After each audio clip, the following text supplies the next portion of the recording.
Hola a todos, soy Jesús, psicólogo. Bienvenidos a mi canal. Para mí es un honor que estéis aquí. Si os gusta el tema, lo que os pediría es que os suscribáis. Supongo que hay una opción para suscribirse de manera gratuita. Iré colgando vídeos que tratarán diferentes temas, sobre todo de psicopatología, e ir introduciendo a veces también líneas de tratamiento, de intervención, que aquí la creatividad siempre es importante para poder ayudar. Bueno, yo quería hablar ahora de los cambios de humor. Los cambios de humor forman parte del ser humano, es decir, todos tenemos cambios de humor. Son normales y frecuentes en función de diferentes situaciones. Es normal que situaciones positivas se asocien a cambios de humor, por decirlo así, más con hipertimia, ¿no? Más elevados, un humor más expansivo, más positivo, un estado de ánimo más alegre en función de la situación. Y cuando las situaciones son más desfavorables es normal que el estado del ánimo baje, el estado de ánimo. Por lo tanto, estos cambios de humor, como decía, suelen ser parte del ser humano y de la normalidad, siempre y cuando no repercutan en el rendimiento, en las esferas de la actividad global de la persona, tanto en lo laboral, social, familiar, amistades. Cuando es así, a pesar de que pueda pasar desapercibido, podemos encontrar personas que los demás los califican como poco fiables, de personalidad o de temperamento excesivamente airado, ¿no? O poco fiables o inestables, explosivas en algunos casos. Y así se definen a las personas que puedan estar afectadas por un trastorno mental que formaría parte de los relacionados con la bipolaridad y que se caracteriza por los frecuentes y cambios de humor, frecuentes, periódicos y cíclicos cambios del estado del ánimo. Durante un periodo de 2 años, la persona no presenta durante más de 2 meses un humor eutímico, es decir, un humor estable, sino que hay intervalos frecuentes, cíclicos, periódicos de modificaciones en el humor. Se puede confundir muchas veces con una distimia, sobre todo cuando la persona entra en el polo del bajón del humor, del bajón del estado del ánimo, pero no es así. Porque en la distimia sí que es verdad que hay un humor más estable, aunque sea bajo, también dure 2 años o más, que es el criterio de temporalidad de ambos trastornos. Digamos que en la distimia hay una estabilidad del humor, aunque el polo o la tonalidad hedónica sea baja. En el caso de la ciclotimia o de la persona afectada por trastorno ciclotímico, la persona está en un periodo de 2 años con frecuentes, periódicos y cíclicos cambios de humor que van de la polaridad más alta, sin cumplir los criterios de un episodio hipomaníaco o maníaco, ni en duración ni en intensidad. Y tampoco cumpliría los criterios cuando cambia a la polaridad más hipotímica, más baja del humor, tampoco cumpliría los criterios para un episodio depresivo mayor. Y por lo tanto, durante un periodo de 2 años, la persona no está libre de síntomas durante más de 2 meses, o sea, no presenta un humor estable durante 2 meses o más, sino que hay cambios frecuentes en 2 años. Y hay que descartar, por supuesto, los efectos fisiológicos de sustancias y también los efectos fisiológicos de cualquier enfermedad que pudiese generar cambios de humor. Por ejemplo, hay enfermedades tiroideas en las que el humor puede estar afectado, esclerosis múltiple, enfermedad tiroidea, hipertiroidismo, hipotiroidismo en algunas personas. Por supuesto, las respuestas siempre van en relación con la enfermedad y con la persona.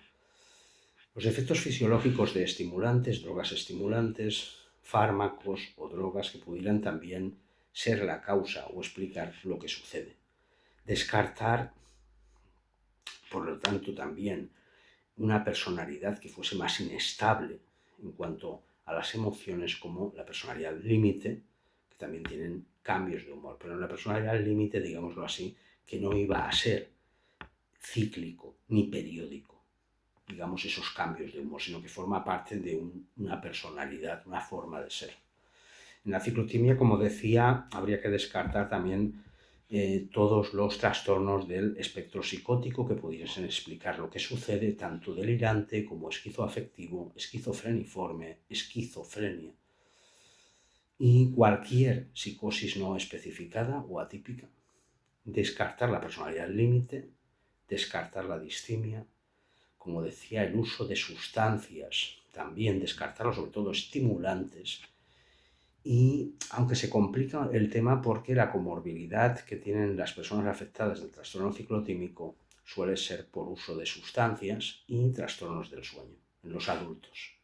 Hay trastornos del sueño, es decir, dificultad para conciliar o mantener el sueño, para iniciarlo y mantenerlo, o bien usar sustancias. Suelen ser problemas copresentes con el trastorno ciclotímico. Un trastorno que pasa desapercibido y que, como decía, muchas veces se califica a la persona o se la describe como una persona poco fiable, explosiva, de carácter fuerte. Habría que descartar también los trastornos bipolares, por supuesto, que esos cambios de humor, esos episodios en los que entra en subida o bajada del humor, no cumpliesen los criterios de hipomanía, manía o episodio depresivo mayor.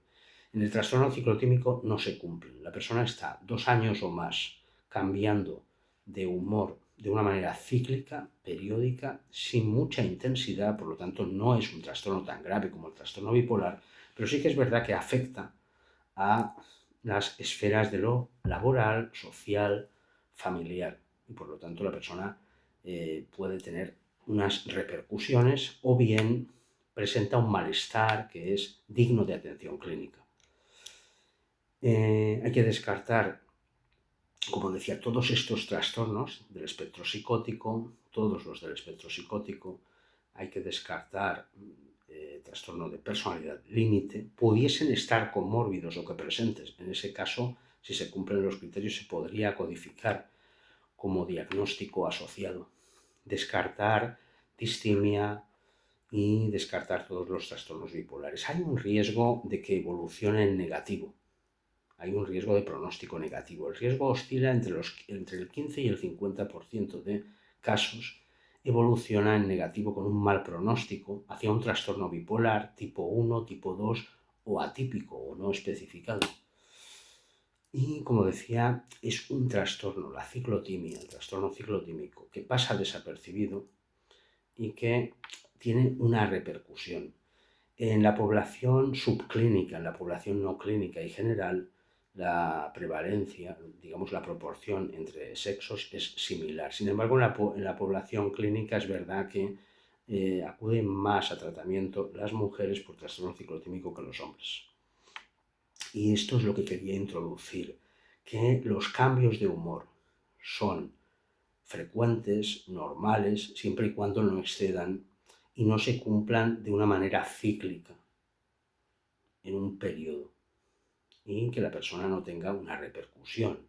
Los cambios de humor que son reactivos a situaciones que generan emociones positivas o negativas son frecuentes y en personas normales todos tenemos cambios de humor más o menos reactivos como consecuencia de situaciones. Esos cambios de humor suelen ser temporales, con emociones positivas o negativas, que responden a una temporalidad y luego la persona vuelve a su estado estable del humor, del estado de ánimo.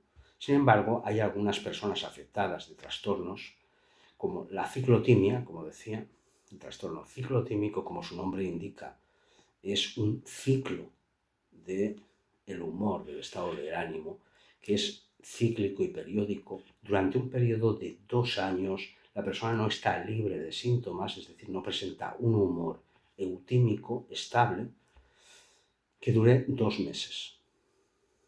Normalmente presenta cambios de humor y por lo tanto las personas que lo conocen lo suelen calificar o describir como una persona poco fiable.